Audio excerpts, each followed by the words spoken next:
I am the strongest in this village, he would boast. Okafor, the village wrestler. In the ancient kingdom of Inri, there lived a wrestler so mighty that his name struck fear into the heart of his enemies and pride into his own. Okafor, the undefeated, stood as tall as two men, with muscles like the trunks of Iroko trees and a voice that could shake the leaves from their branches. For 12 long years, Okafor never lost a match.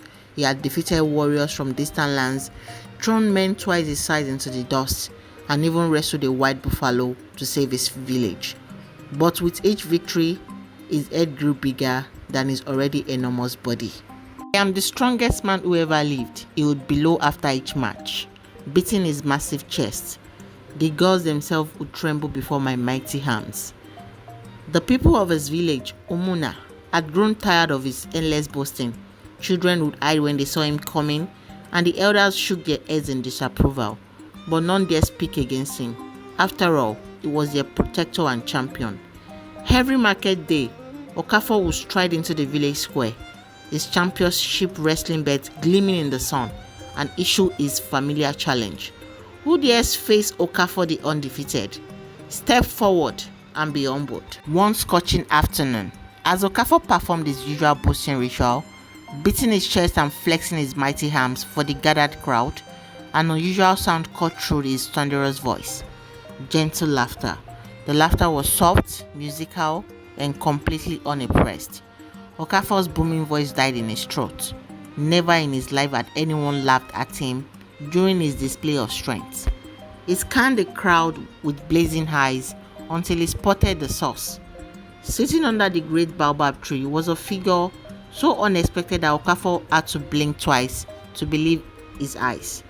It was an elderly woman, perhaps 70 years old, with snow white hair braided with cowrie shells. She was small and frail looking, her back bent with age, and she wore simple wrappers that had seen better days. But what struck Okafor most was her eyes. They twinkled with an inner fire that seemed to mock his grand display. Did you just laugh at me, old woman? Okafor asked, his voice dangerous and low. Mama Ngozi, for that was her name, smiled peacefully and continued weaving a small basket from palm fronds. Oh, my son, I was simply remembering something amusing from my youth. And what? Okafor demanded, puffing out his chest. Could possibly be amusing about watching the greatest wrestler in all the land. Mama Ngozi's fingers never stopped working. In my day, we had a saying, the loudest drum often has the thinnest skin. The crowd gasped. No one had ever spoken to Okafor like this. The great wrestler's face turned red as palm oil. Old woman, you dare insult Okafor the undefeated? I have thrown men 3 times your size into next week. Mama Ngozi finally looked up, her ancient eyes meeting his furious gaze. My dear boy, size is not everything. Would you care to test your strength against mine? The entire village square erupted in shocked murmurs. Had this elderly woman lost her mind? Okafor was so stunned that for a moment he could only stare. Then he threw back his head and laughed. It sounded like a rolling thunder. You challenge me, grandmother. I will blow you over with my breath. Perhaps, Mama Ngozi said calmly, rising to her feet with the help of a walking stick. But I propose a different kind of contest. Not just brute strength, but true power. Despite himself, Okafor was intrigued. What kind of contest? Mama Ngozi's eyes glittered mysteriously. 3 challenges. If you can complete all 3 tasks that I set before you, I will proclaim you the greatest wrestler who ever lived, and I will save you for the rest of my days. And if I cannot, Okafor asked, though the very idea seemed impossible, then you must humble yourself before this entire village and learn what real strength truly means. The crowd held its breath. Okafor looked around at all the faces watching him, some hopeful, some fearful, all waiting for his response. His pride would not let him back down from a challenge, especially from a frail old woman. Very well, grandmother. Name your 3 tasks. Mama Ngozi pointed with her walking stick to a small stone at the base of the baobab tree. It was no bigger than a child's head, smooth and unremarkable. First challenge, she announced. Move that stone from where it sits to the far side of the square. Okafor burst into laughter again. That's it, old woman? I thought you'd give me a real challenge. He strode over to the stone, crackled his knuckles, and reached down. The snore wouldn't budge. Frowning, Okafor wrapped both massive hands around it and pulled with all his might. His muscles bulged, sweat poured down his face, and his feet dug trenches in the earth. But the stone remained exactly where it was. This is impossible, he gasped. What trickery is this? Mama Ngozi hobbled over and with one finger gently touched the stone.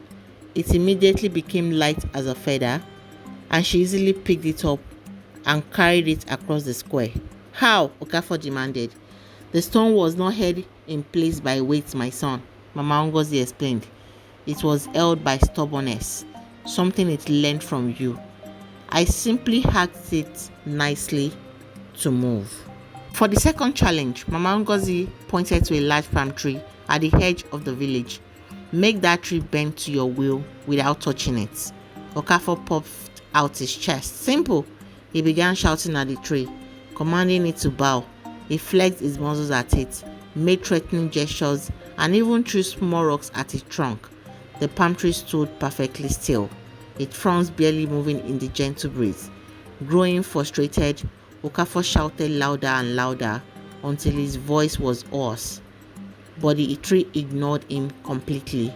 Finally, Mama Ngozi approached the tree and began to whisper to it, so softly that no one could hear her words. Slowly, gracefully, the great palm tree bent its trunk in a deep bow, its frown sweeping the ground before straightening up again. How did you do that? Okafor asked, his confidence beginning to waver. I told it a story, Mama Ngozi replied simply.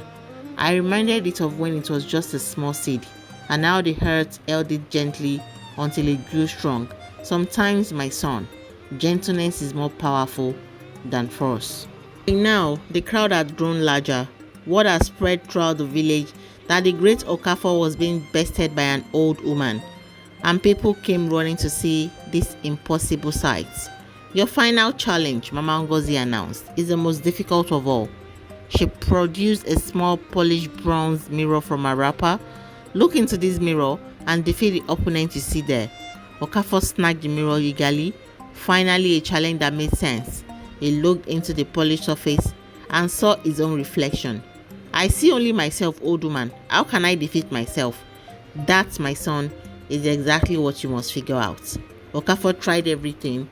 He made fierce faces at his reflection, flexed his muscles, shouted challenges at the mirror. He even tried to wrestle with his own image, which only resulted in him wrestling with empty hair while the crowd watched in bewilderment. Hours passed. The sun began to set. Okafor grew more and more frustrated until finally, exhausted and defeated, he sank to his knees. I cannot defeat myself, he admitted quietly. How can a man wrestle his own reflection? Mama Ngozi's eyes filled with gentle compassion. And there, my son, you have found the answer. What do you mean? You cannot defeat yourself through force, Okafor. You can only defeat yourself through understanding. Look in the mirror again, but this time, truly see what is there. With trembling hands, Okafor raised the mirror once more. This time, instead of seeing a great warrior, he saw something different. He saw a man who had become so obsessed with being so strong that he had forgotten how to be kind. He saw people who had grown so proud of his victories that he had lost the respect of his own people.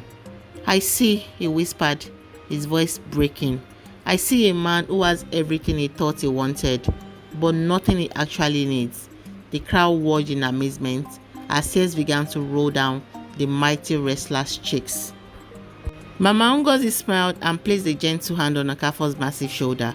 Now you begin to understand true strength, my son. But who are you? Okafor asked, looking up at the elderly woman with new eyes. How did you possess such power? Mama Ngozi's form began to shimmer in the fading light, and suddenly the crowd gasped as they saw her true identity. She grew taller, more radiant, her simple wrappers transforming into robes of gold and green. Her walking stick became a staff crowned with a symbol of wisdom.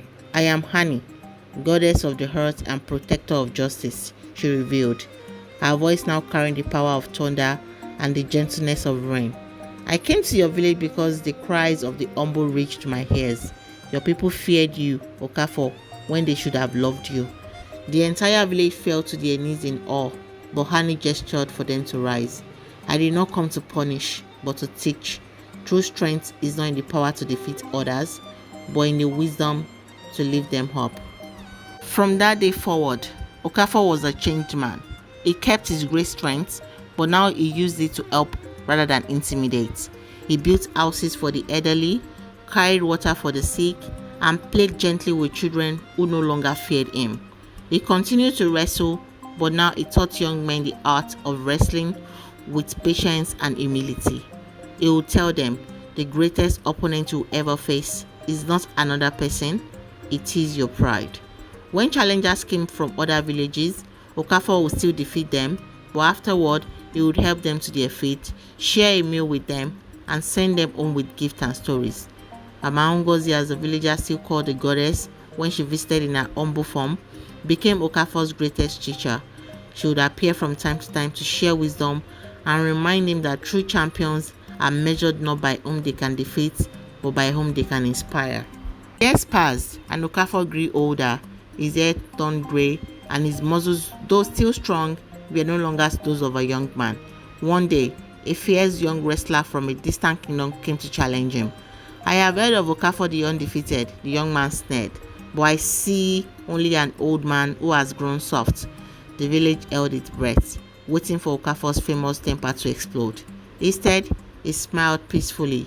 "You are right, young warrior. I have grown soft. Soft in my heart, which was once hard as a stone. But if you wish to test your strength, I will oblige." The match was fierce, and though Okafor fought valiantly, the young challenger's speed and energy eventually overcame him.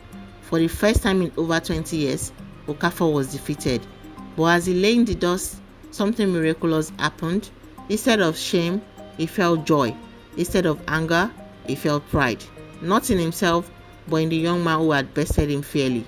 He struggled to his feet and embraced his opponent. "Well done, champion. You have earned your victory through skill and determination." The young wrestler was so surprised by his gracious response that his own arrogance melted away. "Master," he said respectfully, "will you teach me not just to be strong, but wise?" As the sun set on that historic day, Mama Ngozi appeared once more in her humble form. She found Okafor sitting peacefully under the baobab tree, surrounded by children listening to his stories. "How do you feel, my son, about losing your undefeated record?" she asked. Okafor smiled, his eyes twinkling with the same inner fire he had once seen in hers. "Mama Ngozi, today I won the greatest victory of my life." "And what victory was that?" "I defeated the one opponent who had never been beaten, my own pride. And in losing that match, I found something worth more than all my victories combined." "And what is that?" Okafor looked around at the children, hanging on his every word, at the villagers who now approached him with love instead of fear, at the young wrestler who sat nearby, eager to learn. "I found that the strongest man is not the one who can defeat all others, but the one who can defeat himself. And the greatest champion is not the one who never loses, but the one who can lose with grace and teach others to win with humility." Mama Ngozi nodded approvingly. "Now you understand what I saw in you all along. My son, not just a great wrestler, but a great man." And so the story of Okafor spread throughout all the lands, not as a tale of an undefeated champion, but as a legend of a man who learned that true strength comes from within, and that the greatest victory of all is conquering oneself. To this day, when young wrestlers boast too loudly, or when pride threatens to overcome wisdom, the elders tell the story of the boastful wrestler who met his match in a humble old woman who taught him that real champions are made not in the wrestling ring, but in the human heart.